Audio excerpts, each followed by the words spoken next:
우리 찬양팀 수준들이 보통 높은 게 아니죠. 네, 우리 박수로 한번 더 격려하겠습니다. 네, 다음 주는 무슨 대회를 한다고 그랬는가요? 체육대회. 그 장소는 달성하는 고등학교, 달성고등학교에서 체육대회를 한다고 하시니까 우리 성도님들 모두 다 오셔서 열심히 체육하시고 건강하시고 예배도 드리는 좋은 시간 되시면 좋겠습니다.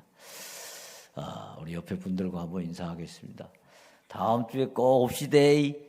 이렇게 오늘도 저와 함께 우리 성경을 들고 함께 고백합시다.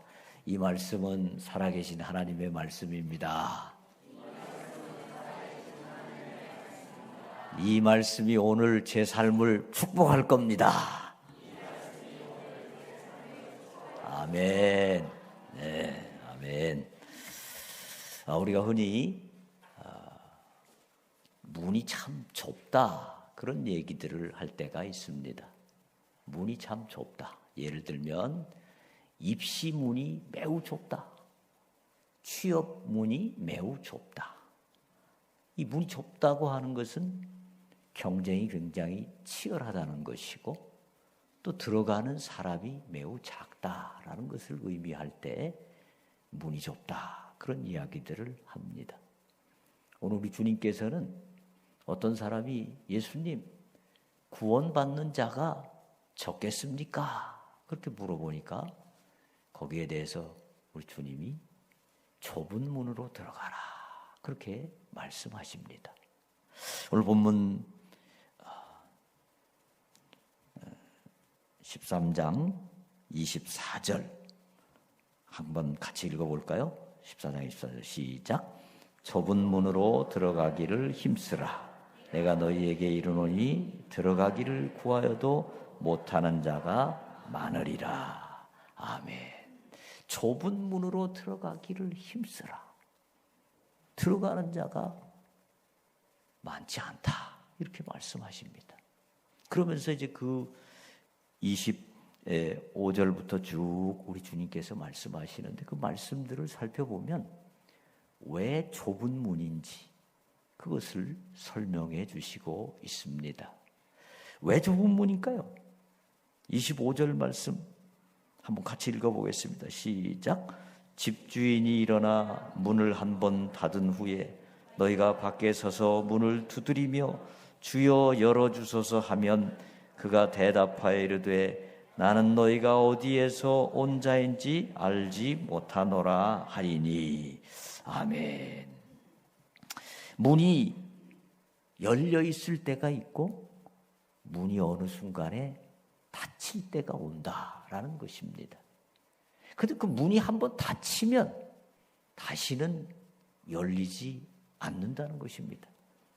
27절 말씀에 보면 그가 너희에게 말하여 이르되 나는 너희가 어디에서 왔는지 알지 못하노라. 행악하는 모든 자들아 나를 떠나 가라 하리라. 간곡하게 부탁하고 한 번만 더 기회를 주십시오. 한 번만 더 문을 열어주십시오. 그런다 할지라도 우리 주님께서 나는 너희를 알지 못하노라. 행악하는 자들아 나를 떠나가라. 그렇게 말씀하신다는 것입니다. 여러분, 이 세상에는요 많은 경우에 기회가 다시 주어집니다. 대학 시험도 떨어지면 한 번 더 봐도 되고 두 번 더 봐도 되고 또 기회가 있습니다. 회사에 들어가는 것도 또 다시 시험 보면 됩니다. 사업에 실패했어도 다시 또 일어나면 됩니다. 그런데요, 인생은 딱 한 번밖에 기회가 없다라고 말씀하고 있습니다. 흔히 요즘 젊은이들이 그런 말을 많이 합니다. 이번 생은 틀렸다. 다음 생에나 어떻게 좀 해봐야 되겠다. 이런 얘기 합니다. 또 어떤 분들은 여성들에게 물어봅니다. 다음 생에 태어나도 지금 남편과 결혼하시겠습니까? 뭐 이런 질문을 합니다. 근데 그거는 성경적이지 않습니다. 성경은 인생에 딱 한 번의 기회가 주어진다는 것, 단 한 번의 인생이 주어진다는 것을 말씀합니다. 그리고 그 인생 후에는 천국이냐 지옥이냐 둘 중에 하나가 결정된다는 겁니다. 옛날 그리스에는, 그리스가 아직 통일되기 전에 도시국가들이 많이 있었습니다. 그 도시국가 중에 디베라는 도시국가가 있었는데 거기에 알카스라는 왕이 있었습니다. 그 왕이 어느 날 잔치를 성대하게 베풀었습니다. 아주 산의 진미를 다 갖다 놓고 풍악을 울리고 너무 멋진 연회를 하고 있는데 누가 편지 쪽지를 하나 왕에게 전달했습니다. 한참 연회가 열리는 중에. 그때 왕이 그거를 보려다가 에이, 지금 잔치 중인데 무슨 편지야? 내일 보지 뭐. 그러고 옆으로 비껴놨습니다. 근데 그 후에 그 춤을 추는 무희들이 탁 들어와가지고 춤을 막 쫙 추는데 갑자기 그 중에 한 무희가 옆에 찼던 칼을 꺼내가지고 왕을 향해서 그대로 찔러서 그 자리에서 왕이 죽고 말았습니다. 그래서 죽은 뒤에 그 왕에게 전해진 편지를 살펴보니까 거기에 그런 내용이 적혀 있었습니다. 왕이시여, 변장해서 자객이 죽이려고 하니까 잘 빨리 피하라, 이런 내용이 적혀 있었는데 이 왕이 그것을 보지 못하고 그 다음 날로 미루었다가 결국은 죽게 되었다라는 말씀입니다. 우리 인생에 언제 마지막이 올지 모릅니다. 언제 또 주님의 재림이 있을지 아무도 알지 못합니다. 그래서 우리 인생은 단 한 번밖에 없는 인생이기 때문에 늘 하나님 앞에 바로 서야 된다라는 것을 오늘 본문이 말씀하고 있습니다. 로마서 13장 11절에 보면 이런 말씀이 있습니다. 또한 너희가 이 시기를 알거니와 자다가 깰 때가 되었으니 이는 이제 우리의 구원이 처음 믿을 때보다 가까웠음이니라. 자다가 깰 때가 되었다.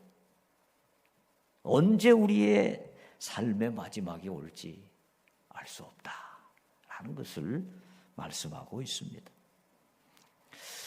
두 번째는 26절 말씀 읽어보면 우리 26절 말씀 함께 보시겠습니다. 26절 시작.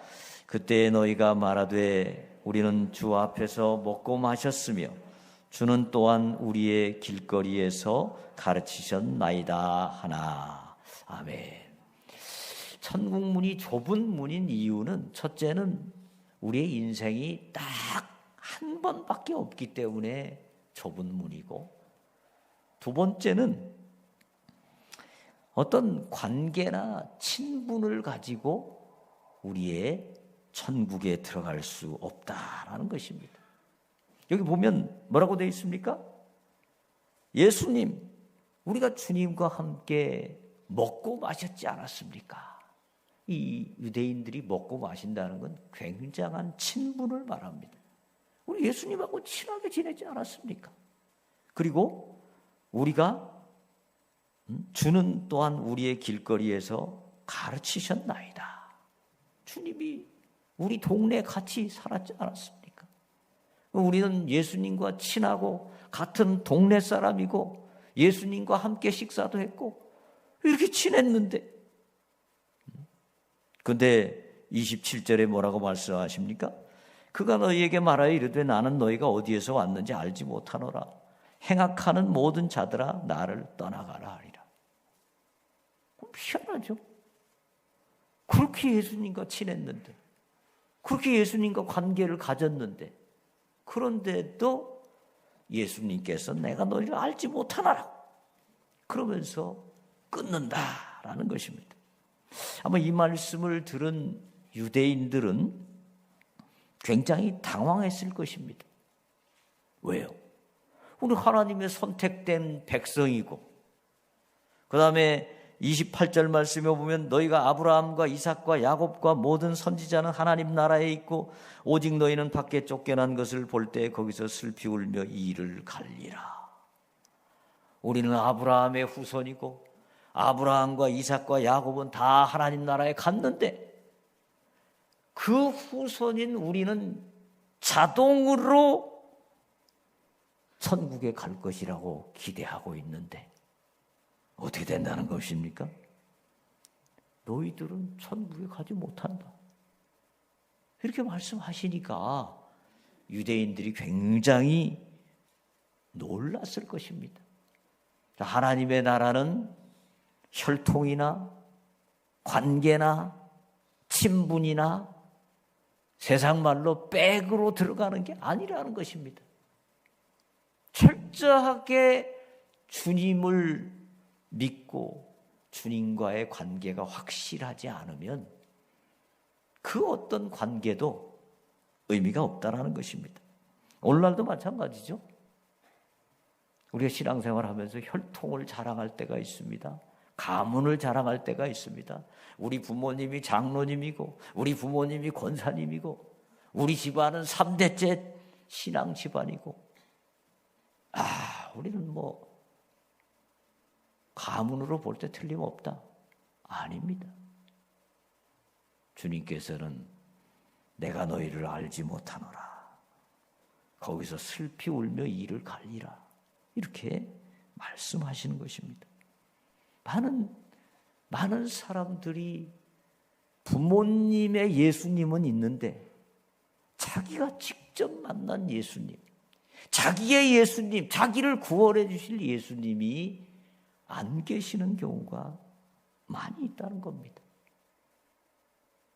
여러분, 이슬람은요, 자기 자녀가 신앙생활을 제대로 하지 않고 자기 자녀가 세속의 길로 걸어가면 그 자녀를 죽여버리는 경우가 있습니다. 이 흔히 말하는 명예살인이라는 건데요. 영국과 같은 그런 사회에서 매년 10건 이상의 명예살인이 발생한다고 합니다. 이 사람들은 자기 자녀가 신앙을 제대로 안 지키면 죽여서라도 신앙을 갖게 만드는 겁니다. 뭘 그러면 안 되죠. 요즘 같은 시대에 그러면 안 되죠. 폭력을 쓰면 안 되는데 그래도 우리가 이슬람으로부터 배울 수 있는 것이 있다면 그들은 이런 정신을 가지고 있는 겁니다. 자녀에게, 자기 가족에게 철저하게 신앙을 전수하려는 이 간절한 마음이 있는 겁니다.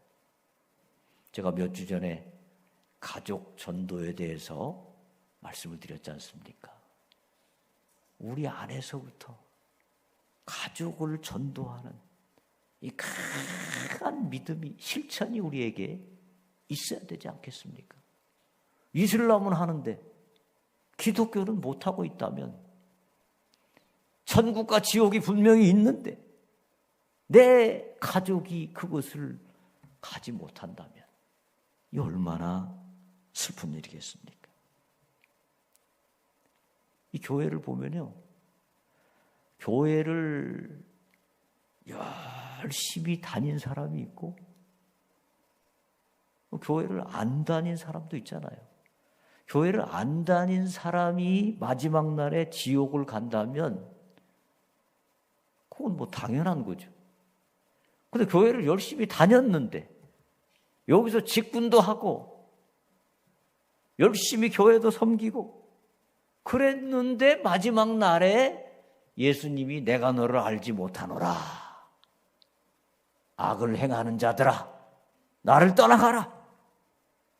그런다면 얼마나 억울하겠습니까? 그때 가가지고 예수님, 제가 봉사 많이 했잖아요.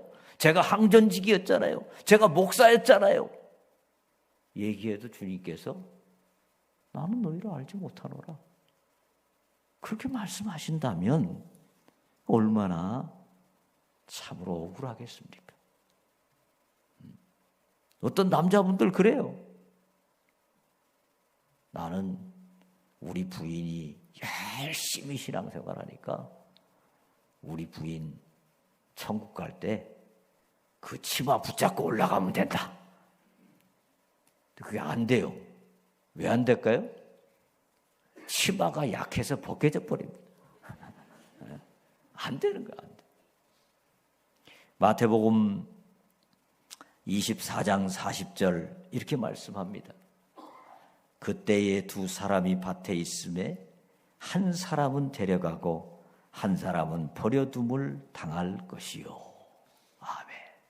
두 사람이 똑같은 상황에 같이 밭에 있어도 한 사람은 올려가고 한 사람은 버려둠을 당할 것이다.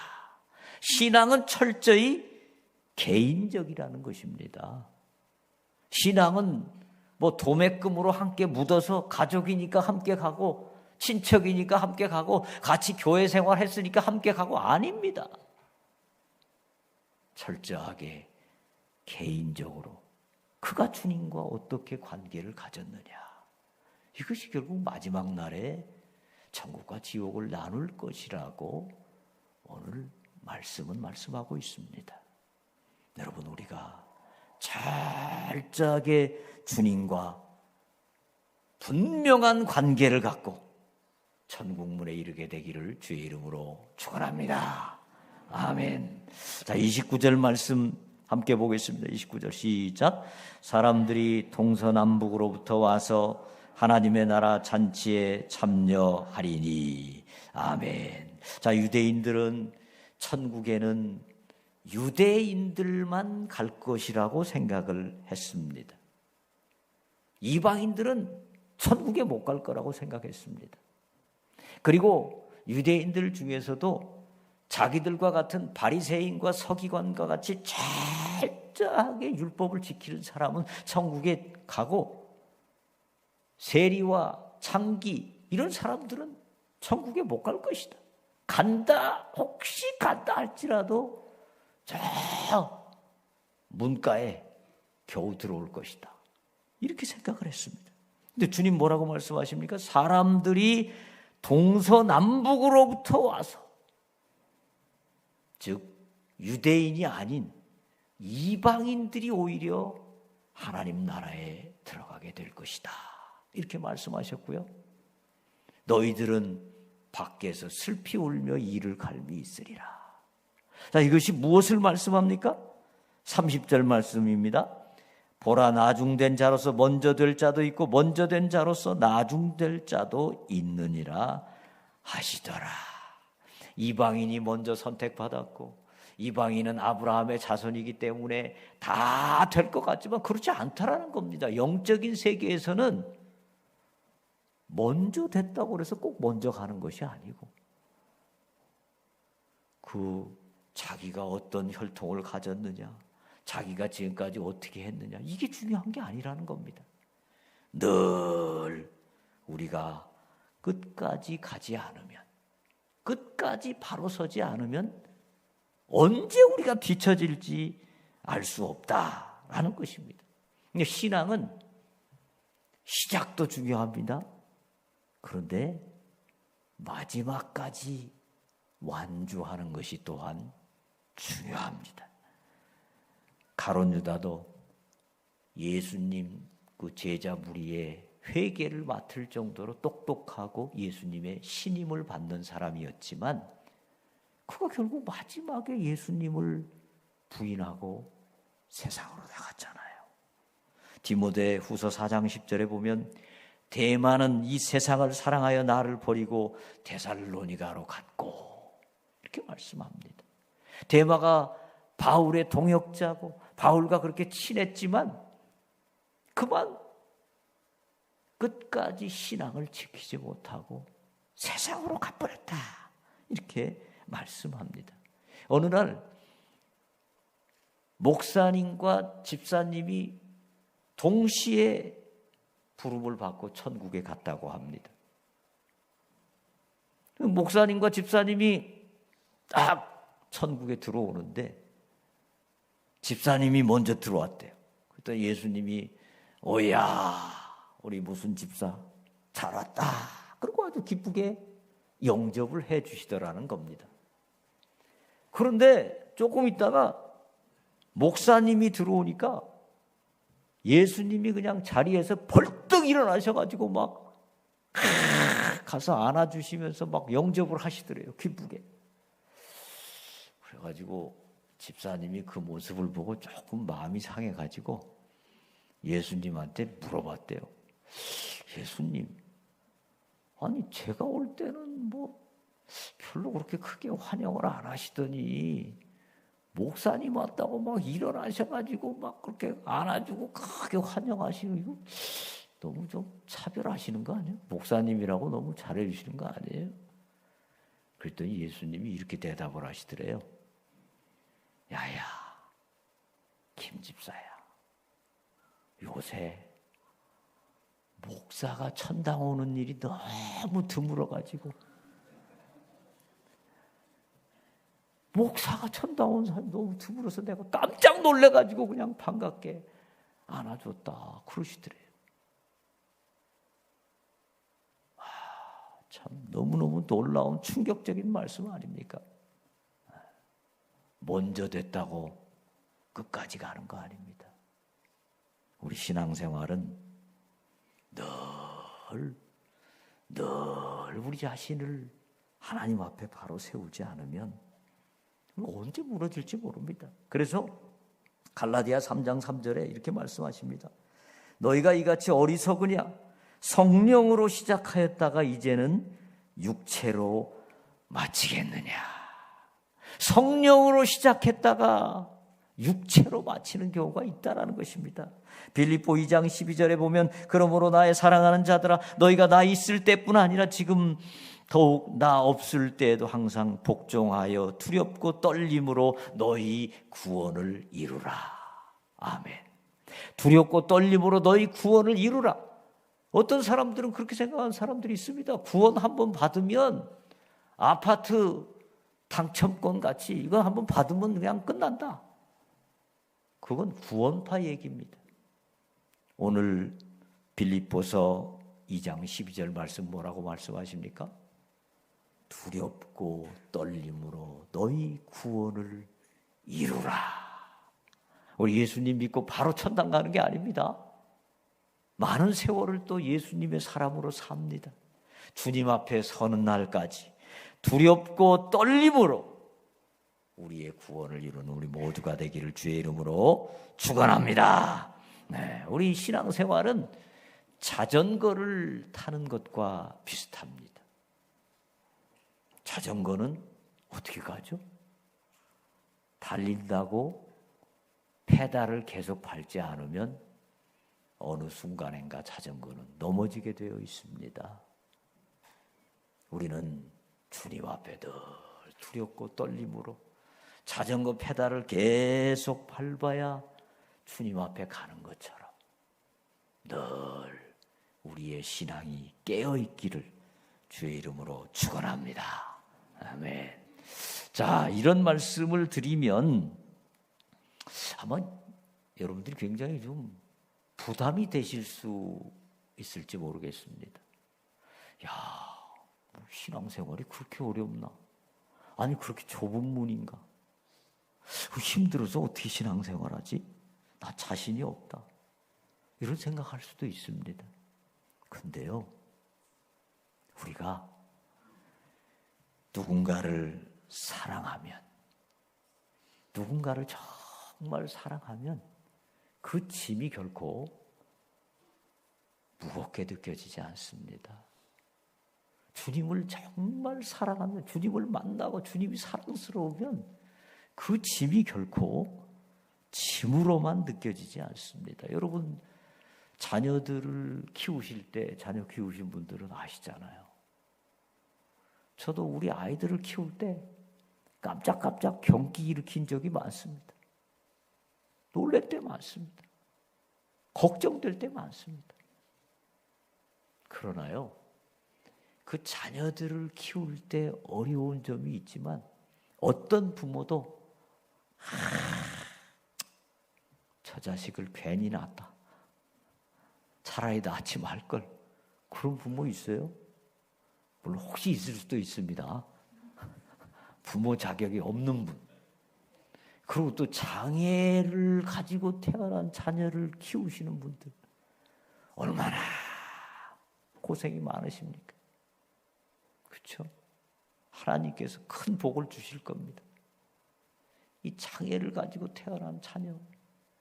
그런데 어떤 부모도 그 자녀를 키우면서 후회하고 한탄하고 괜히 저 자녀를 낳았다, 그렇게 생각하는 사람 없어요. 왜요? 사랑하니까요. 사랑하면 그 어떤 짐도 능히 감당하게 될 줄 믿습니다. 그게 사랑의 힘입니다. 여러분, 저는 비행기를 타고 가끔 그 비행기 날개 부분에 앉을 때가 있습니다. 비행기 날개 부분에 앉아가지고 이렇게 보면은 비행기 날개가 깁니까 안 깁니까? 엄청 길고 큽니다. 한 20m는 되는 것 같아요. 정확히 안 재봤지만. 그 날개가 얼마나 무겁겠습니까? 그런데 그 날개가 무겁긴 하지만 그 날개가 있기 때문에 비행기는 나르는 것입니다. 우리에게 주어진 많은 짐들, 우리가 좁은 문을 들어가서 천국길로 가는 길, 그 길이 때로 좁게 느껴지고 좁은 문이고 우리에게 멍해가 되고 고통스러울 때가 있습니다. 그럼에도 불구하고 우리가 주님을 확실하게 만나고 주님을 사랑하면 그 멍에도 우리가 기쁨으로 지게 되는 것입니다. 빌립보서 2장 17절 말씀합니다. 만일 너희 믿음의 재물과 섬김 위에 내가 나를 전제로 드릴지라도 나는 기뻐하고 너희 무리와 함께 기뻐하리니. 여기서 전제가 뭡니까? 제사를 드릴 때 이 고기를 제단 위에 들여서 태우고 마지막에 이 제사를 마무리할 때 포도주를 거기에 부어서 제사를 마감하는 게 바로 전제입니다. 사도 바울은 이제 그의 남은 생애를 다 복음을 위하여 불태우고 이제 그는 그의 마지막 순간이 오는 것을 바라보게 됩니다. 그 주님을 위하여 그렇게 많이 애썼지만 결국 감옥에 갇혀서 그의 목숨이 끊어질 날이 다가오는 것을 보게 됩니다. 세상 사람 같으면 원망도 있을 수 있고 불안도 있을 수 있고 하나님을 향하여 절망할 수도 있고. 바울은 뭐라고 얘기합니까? 나를 전제로 드릴지라도 나는 기뻐하고 너희 무리와 함께 기뻐하리니. 할렐루야. 나를 전제로 드릴지라도, 내 모든 것을 드릴지라도, 내가 이렇게 고통스러울지라도 나는 그것을 기뻐하고 기뻐하겠다. 여러분, 우리가 주님을 위하여 좁은 문 걸어가는 것, 이것이 세상 사람들 볼 때는 고통스러워 보이고 힘들어 보이고 정말 절망적으로 보일지라도 우리 주님께서 주시는 사랑과 은혜로 말미암아 우리가 넉넉히 이기게 될 줄로 믿습니다. 이 놀라운 은혜가 우리 가운데 날마다 함께 하시기를 주의 이름으로 축원합니다.